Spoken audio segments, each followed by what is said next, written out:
Il y a eu beaucoup de moments forts en fait dans Lecture de ville, mais différemment. Par exemple, c'était très intéressant de voir les voyageurs à la gare SNCF arriver, débarquant du train normalement, et en pénétrant dans la gare, s'apercevant qu'il y avait, qui se retrouvaient dans un ballet de cirque immergé comme ça dans des corps en mouvement, et forcément ça crée une attention particulière. Et cette surprise-là, en soi, cette façon de saisir l'habitant dans son quotidien, c'est un moment fort parce que on touche à l'objectif qui est le nôtre.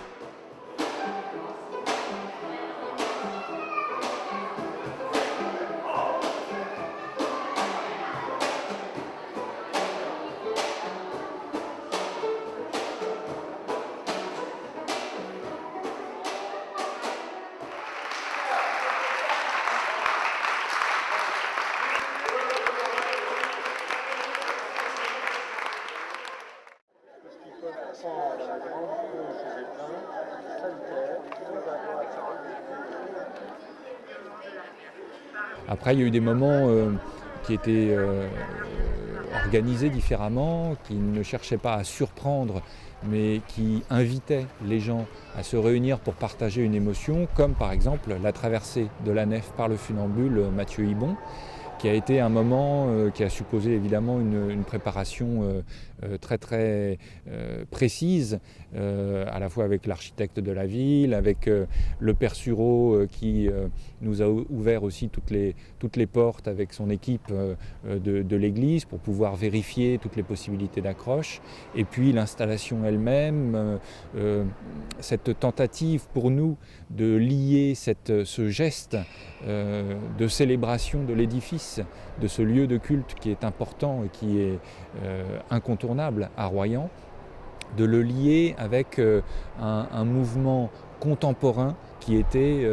voilà, un pur moment de poésie, et qui était magnifique, avec en plus évidemment ce risque qui est bel et bien présent pour le funambule, puisque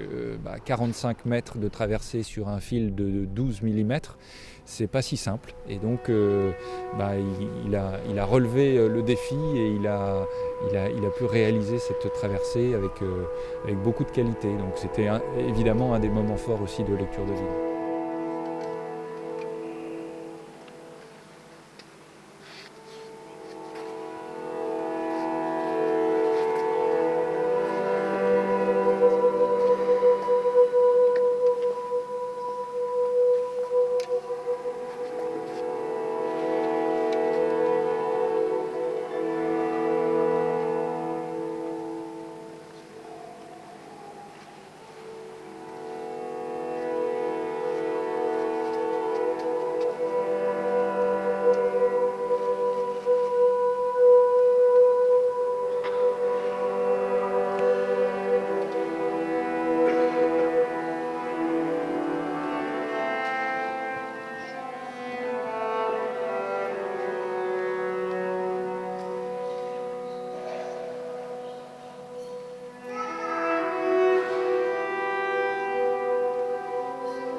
un bilan,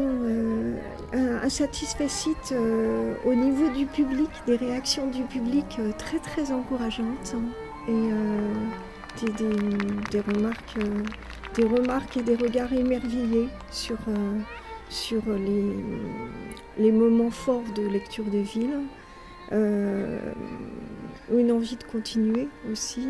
et puis une fréquentation qui a été crescendo tout au long du festival, hein, depuis 150 à 200 personnes à la Criée jusqu'à 600 personnes à Notre-Dame le dernier jour.